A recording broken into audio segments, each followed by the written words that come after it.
Ja, das war Metal Gear Solid 4 Guns of the Patriot.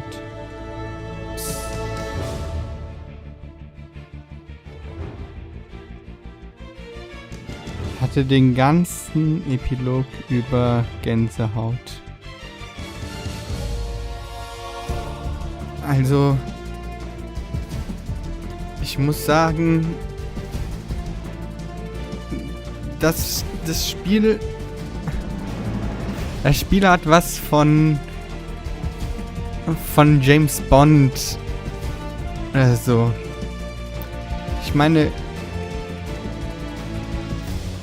es war so geil, wenn man immer wieder Voice of God Hideo Kojima. Das ist gut, das ist sehr gut. Ne, wenn immer wieder Sachen aus den alten Zeiten so ausgegriffen werden oder sowas. Ich fand das genial. Und das Ende ist wirklich ein würdiges Ende. Also so...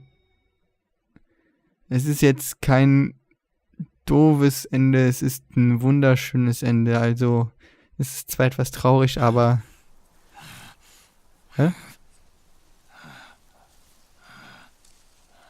Was ist denn jetzt los? That's right. Good. No need for you to go just yet.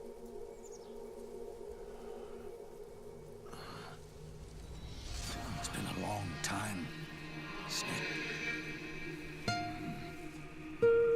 Okay.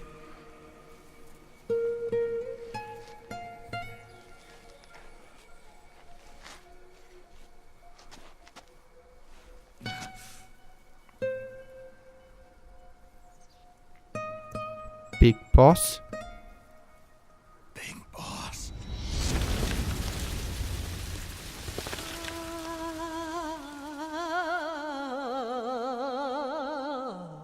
Was? Da kommt noch eins?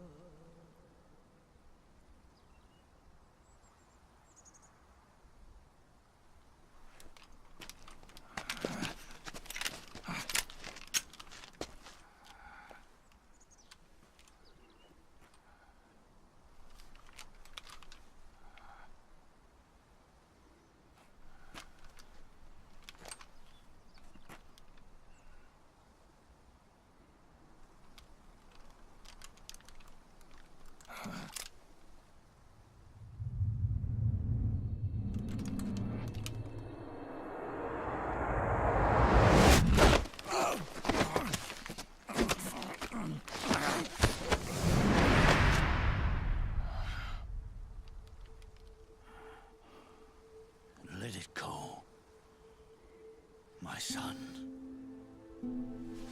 I'm not here to fight. Or should I call you brother? What? It's over. Time for you to put aside the gun and live.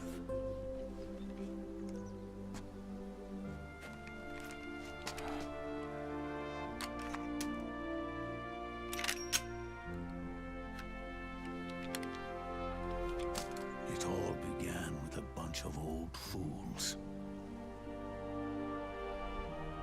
Now, they've all passed away. Their era of folly is over. I'm the only one left, and soon I'll be gone too. How can you still be alive? That body, liquid burned on the Volta, wasn't mine. That was the body of a clone. Solidus. Was?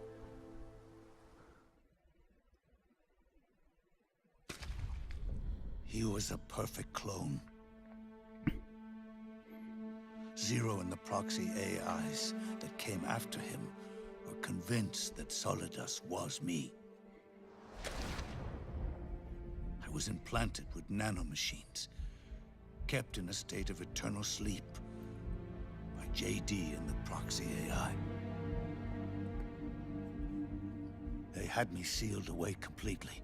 Not only my physical body, but my will too. The technology was similar to what they used to restrain the B&B members you encountered. For me to wake again, the system had to be destroyed, one way or another. Ocelot and Eva wanted two things: to bring me back to life, and to end the Patriots. That meant destroying the AI and killing the man, JD and Zero. Right before you uploaded the virus into GW, the way to JD was opened, but only through the physical manifestation of GW. That's when we finally learned the location of this man, Zero. For me, and for them, for Naomi, nothing was more important. And it was for that they put their grand scheme into motion. Eva stole my body from them and reconstructed it by replacing the missing parts with pieces from Liquid and Solidus. Was? And Ocelot, in order to fool the system, used nanomachines and psychotherapy to transplant Liquid's personality onto his own. He used hypnotic suggestion to turn himself into Liquid's mental doppelganger. For all our advances in nanotechnology, information and genetic control, they've never managed to control people at will, let alone turn one person totally into another.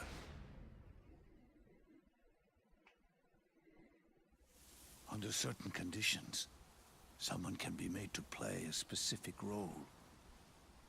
Act like someone else. Cats do love to play as snakes. It all started with him. Zero.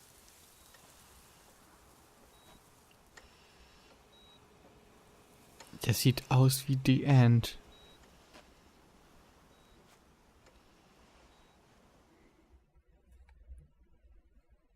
Zero grew old, and by the end his Patriots were being run by a network without shape or form. What do you mean, without shape or form? The proxies were only one small part of the vast cycle that Zero created. The corporations, for-profits, and research institutions that comprise the military-industrial complex were part of it too. They operated on budgets automatically allotted to them by the proxies. Accounts maintained by the Patriots. The network covered everything from weapons R&D and investment to production and marketing. It encompassed the people, the companies, even the laws that protect them. Politics and economics became nothing more than iterations of the same oppressively uniform system. I don't think anyone realized that it was all a setup, a mere set of norms. The Patriots were those norms, a neural network reduced to its simplest form. That's what they really represented. Uniformity without individual will, without change. But then one day, those norms suddenly deviated from that pattern and underwent a mutation. It was like the birth of a new life form. The system found a new way to propagate itself. War. Norms the Patriots had crafted for their unified state quickly became dependent on a single business, the war economy. Meanwhile, The political cause of creating a cleaner, safer battlefield provided a convenient catalyst. By then, the system was no longer being steered by Zero's will, or anyone else's. It was then that the norms, manifested as AIs, the inheritors of Zero's will, began to reproduce and take on a life of their own.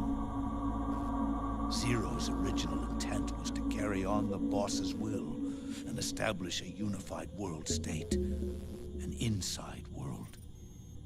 But his successors failed to carry on his will. Eventually, JD became the very age itself, propagating its will as it pleased, and this age chose to act through economics instead of nation-states. Powered by the industrial and digital revolutions that came before it, this age gave birth to a twisted economic revolution, a battlefield revolution. It created a new world without substance. In this new world, there were no ideologies, no principles, no ideals, not even the thing she treasured most, loyalty. There was only the war economy. It was a colossal error in judgment, one Zero couldn't possibly have foreseen.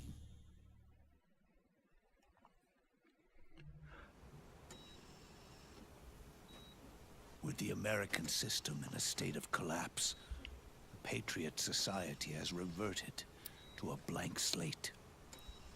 This man was the source of it all. And he doesn't even realize it. He's completely unaware of the fact that he led the world to the brink of ruin.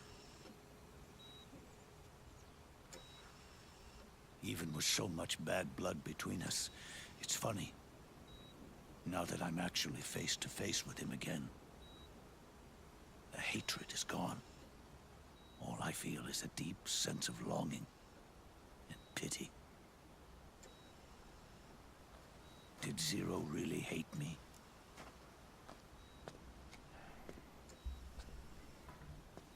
Or did he fear me? Huh. It's too late to ask him now.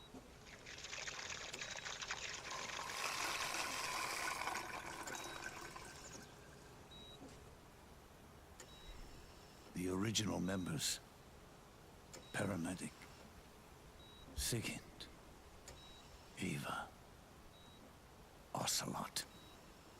They've all passed on. Only Zero is left. Everything has its beginning, but it doesn't start at one. It starts long before that. In chaos.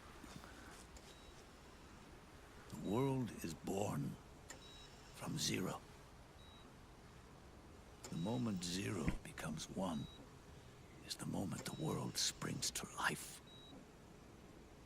1 becomes 2, 2 becomes 10, 10 becomes 100. Taking it all back to one solves nothing. So long as Zero remains, 1 will eventually grow to 100 again.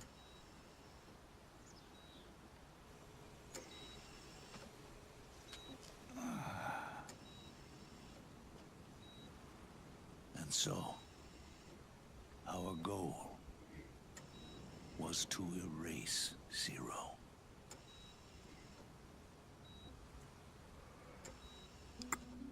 Even the mighty Patriots began with a single man. That one man's desires grew huge, bloated, absorbed technology, began to manipulate the economy. We realized too late that we had created